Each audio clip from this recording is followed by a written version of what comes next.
Ranger.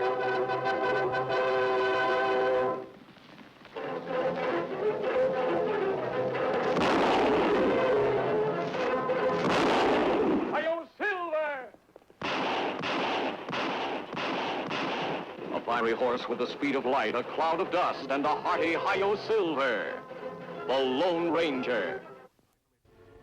Estacado was an isolated, sparsely populated town in the west, 40 miles from the nearest stagecoach line and hundreds of miles from the nearest railroad. Then came the time when men found gold in the hills near Estacado. In the days that followed, people from all over the territory headed to Estacado to seek their fortune. Hearing rumors that the gold strike was attracting confidence men and outlaws, the Lone Ranger and Tonto set out from the north to investigate. Back in Moulton, I heard that Dan Gerber was heading for Estacado. Dan Gerber? Him outlaw you captured years ago.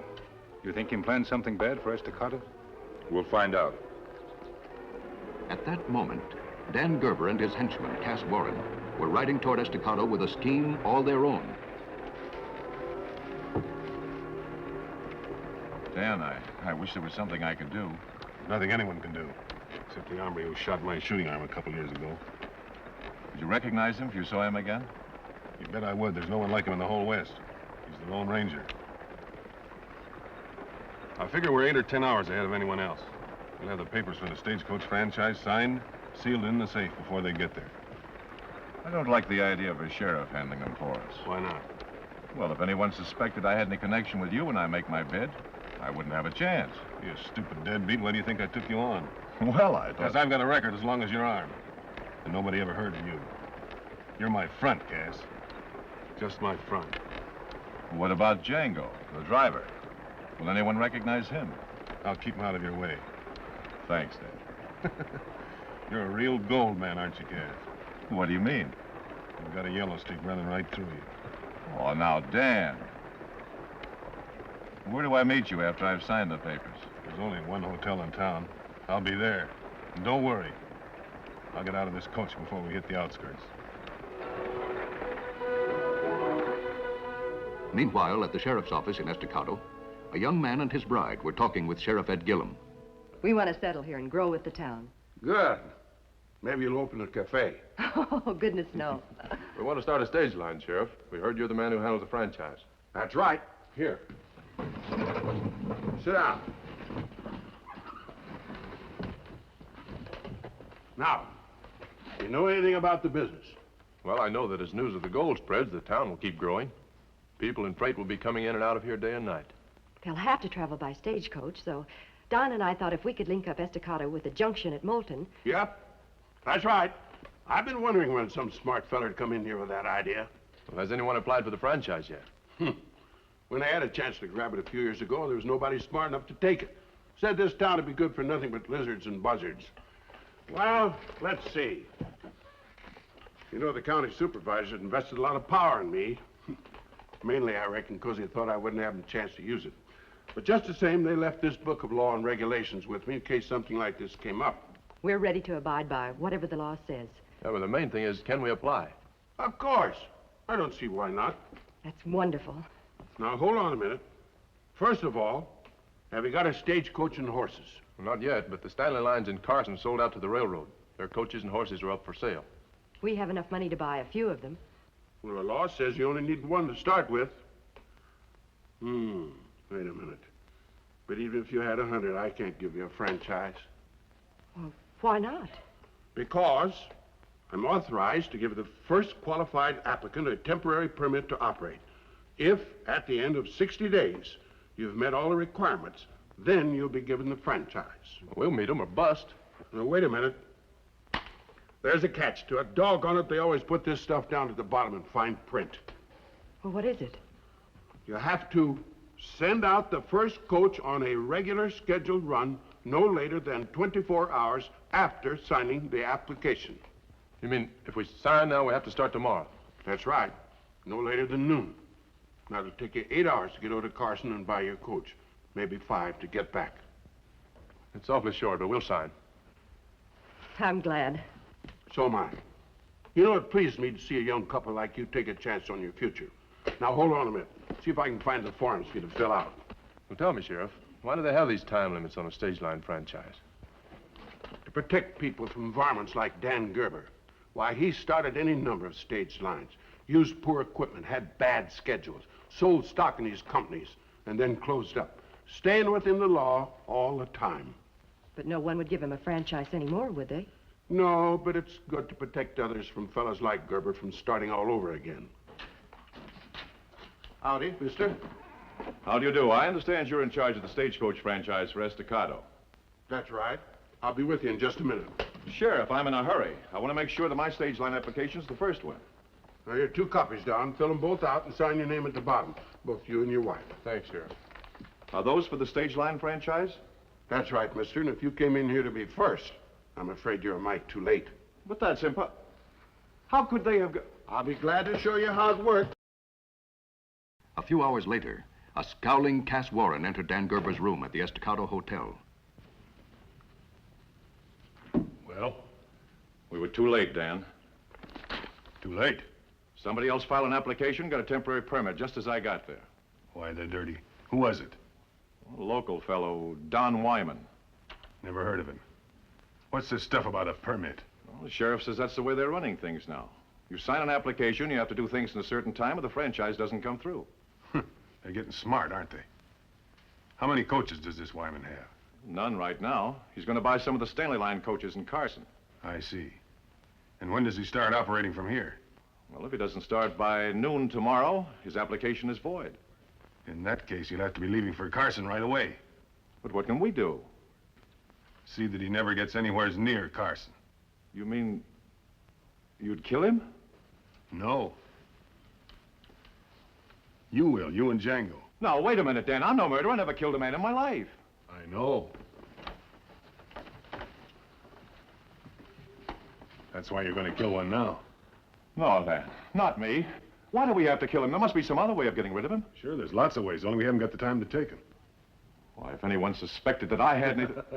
That's right. You lose not only an option, you lose your neck. You gotta be smart, Cass. No, Dan. I won't do it. I'm quitting right now. Go ahead. Walk out the door. No. What would you do? Since you joined up with me, I got enough on you to make sure you get 20 years.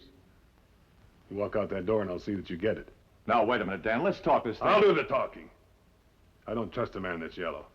I gotta make sure he won't rat on me now or ever. That's why you're gonna kill Wyman. Or take your 20 years. I'd heard you were tough, Dan. But I didn't think you were like this. Now you know.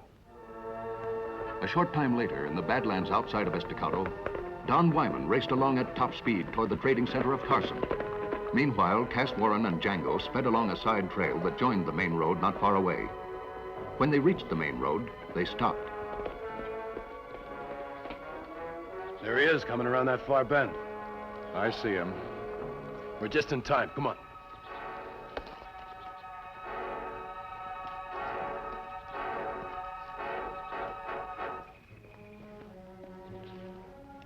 What do we do now? Just get your rifle up and wait. When he starts getting close, track him in your sights. Then take a little lead and let him have it. Well, what about you? Aren't you going to shoot too? I got my orders.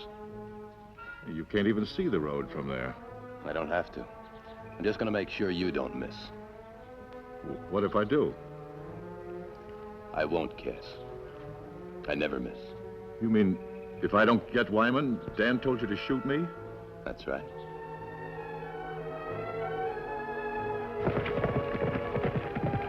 Here he comes. You sure he's the right one? No. No, he isn't. Yeah, he's the one. Then kill him.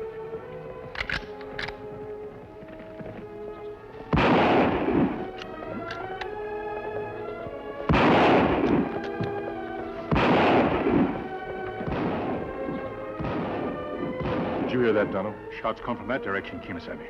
We'd better investigate. Come on, Silver. All right, you got him. Snap out of it, Warren. Come on, let's get out of here. Not yet. Get down there and look. Make sure he's dead. No. Don't give me trouble.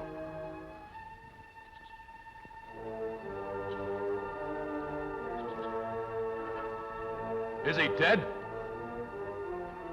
Come on, then.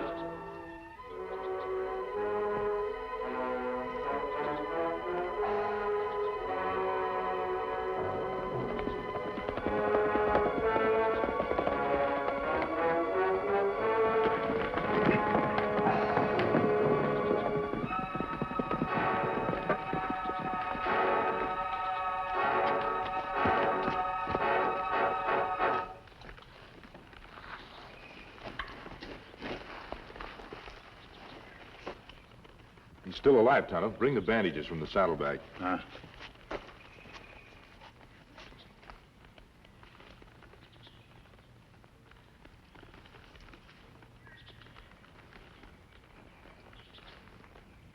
Take it easy, fella. We'll help you as much as we can.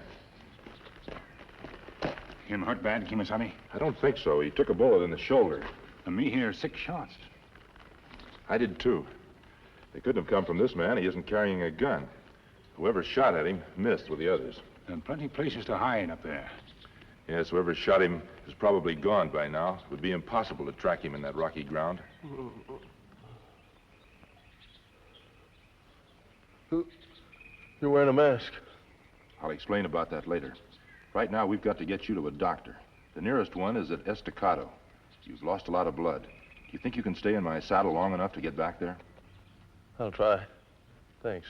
Good. I'll take him the back way to avoid being seen. Meanwhile, take the silver bullet to Sheriff Gillum at Estacado. Tell him what's happened. Ask him to meet us at the doctor's office. Let me do that.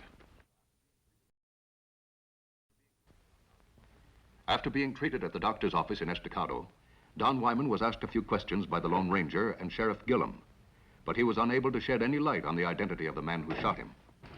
I sent Tonto for your wife, Don. She should be here any moment. We were together until I left for Carson. I doubt if she knows any more about it than I do. Sheriff, who has first call on the option to open the stage line if Don and his wife fail to meet the deadline? Fellow by the name of Warren, Cass Warren. Oh, I've heard of him. Small-time promoter from the Midwest. You think maybe he did it? I don't know, but he'll bear watching. By golly, when I get back to the office, I'll send for him and ask him. You may not learn much that way. Don. My poor Don. No, honey, don't worry. I'm almost as good as new. The Indian said you were shot in the shoulder. Just a flesh wound. The masked man came along before I lost too much blood. Masked man? He's an old and trusted friend of mine, Mrs. Wyman. Take my word for it. The mask stands for law and order. I see. I don't know how to thank you enough for saving Don's life. Don't try, Mrs. Wyman. From what the sheriff tells me, you two have something more important to worry about. Your stage line option. I'd forgotten about that. Maybe the way the whole thing's turned out, you'd like to drop the idea. Oh, no, Sheriff. We can't do that. What else can we do, Ann? The doctor says I have to rest this shoulder for about a week. I'd like to extend your time, but I can't. I have to do what the law says. We're not through, Sheriff. Far from it. I don't know anyone who'd shoot Don, but if he thinks he scared us off, he's sadly mistaken. What can we do? You just relax. I signed those papers too, remember? I'm going to Carson, buy a stage and team, and be back here on time. Oh, I won't let you do that. It's a long ride to Carson. I'll make it somehow. Good for you, Mrs. Wyman. I admire your spirit. Perhaps Tonto and I can help you. Help us? How? There's a little-known shortcut to Carson that goes directly across the mountains. By taking it, you can more than make up for the time you've lost. I'd be glad to show you the way. That's kind of you, mister. It may be dangerous. I'm not afraid. Do you think somebody might try to shoot her? We're the only ones who know about the attack on Don. You should be safe at first. It's almost impossible to keep a secret like this in such a small town. If whoever shot at Don is determined, he'll almost certainly try again. Have you any idea who might be behind it? Only a hunch, Sheriff. But I have a plan that may force him to show his hand. I would like you to talk to Cass Warren. Then while Tonto stays here to keep an eye on him, Mrs. Wyman and I will head for Carson. Then on the way back... After the Lone Ranger and Mrs. Wyman left for Carson, Sheriff Gillum sent for Cass Warren. When questioned point blank by the sheriff, Warren became indignant. Sheriff, I don't like your insinuations. I'm not insinuating anything. I'm merely asking you a direct question. I can produce witnesses to prove that I was in my room all day. I didn't say that you shot Wyman. I'm asking for your help. Now, you might have been talking friendly to somebody and Let it be known what Don Wyman was up to. Well, that's different. It happens that I did talk about it in the cafe after I left your office. Any number of people could have heard me. Yeah. I'm just wondering if they found out that Mrs. Wyman had taken her husband's place and was on her way to Carson now. Is that so? Well, what they do is no concern of mine. No, I expect it isn't. Well, if there's nothing further, I'll see you tomorrow.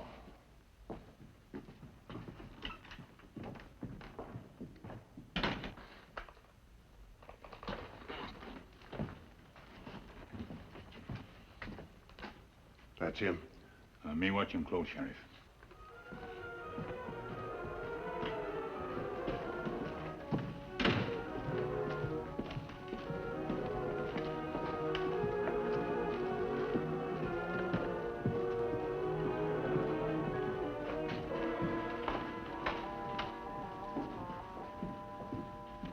I don't get it at all. How could the sheriff find out about Wyman so fast? He didn't say. How could he know anything except... Why, you stupid, bungling idiot. What's the matter? Don't pull that innocent act on us. You didn't kill Wyman, did you? Well, I certainly thought I did. He looked dead. Did you make sure? Did you go back and finish him off? Cass looked at him. He said he was dead. You sure messed up this one. What's the matter, Django? Casket on your nerves? I never figured you had any. Or are you turning yellow, too? Now, wait a All minute. right, all right. Let it go. You probably just wounded him, and somehow he came back here. Well, the sheriff did say that Mrs. Wyman left for Carson to handle the deal herself. She did, huh? Uh-oh. They're trying to draw us into a trap. Why do you say that? Come here and take a look.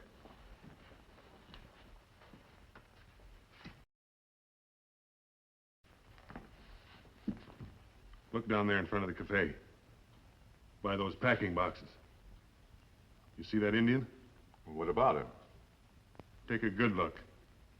Have you ever seen him before? No. Why? You've been framed. You were brought to the sheriff's office and told about Mrs. Wyman, so maybe you'd show your hand. What are you getting at? And now I know how Wyman got here so fast. Somebody brought him. Well, what's that got to do with the Indian? The Indian's name is Tonto. He was with the Lone Ranger when he shot me. I'd know him any place. I'm not getting mixed up with him. He's not here, don't you get it? He probably left the Indian to watch you. He's protecting the dame on the way to Carson. This is your chance, Gerber. Gonna take it? Sure, and you're gonna help me. Only I don't want any gunfire. We'll have to stop them on the way back. How? They'll have a stagecoach. That means they'll come by the main road.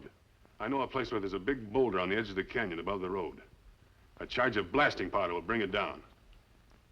Now, if we time it right, the Lone Ranger and the dame will never know what hit them. It'll look like an accident. Cash, you stay here and give the Indian a chance to see you now and then. Come on, Django, we're going out the back way.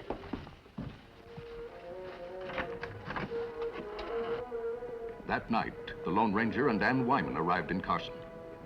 After buying horses and a Concord stagecoach for her new line and hiring a driver, Ann stayed overnight with friends and left at dawn to allow ample time to reach Estacado before the time limit expired. The Lone Ranger rode on ahead of the stagecoach. He kept to one side of the road and watched for signs of a possible ambush. Meanwhile, at a canyon overlooking a narrow bend in the road, Dan Gerber and his henchmen prepared to destroy the oncoming stagecoach.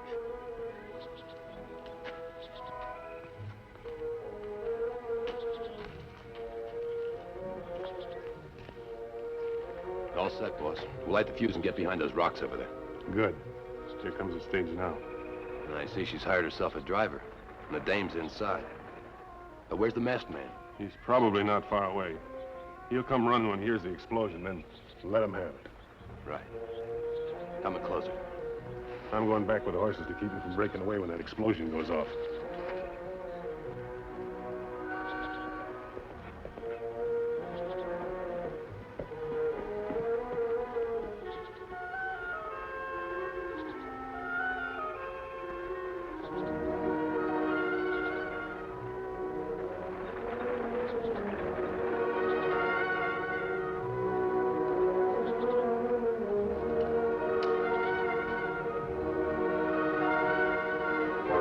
Don't turn around, Django.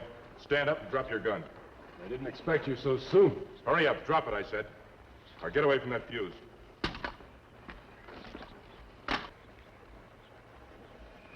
Drop the gun, masked man. I've got you covered.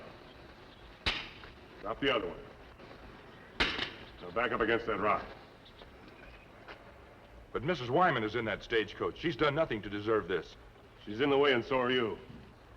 Silver! Silver! Come on, boy! Get him!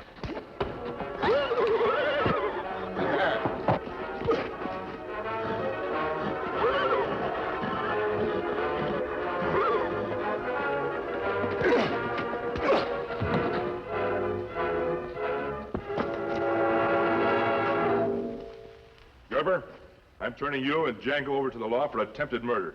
Now on your feet.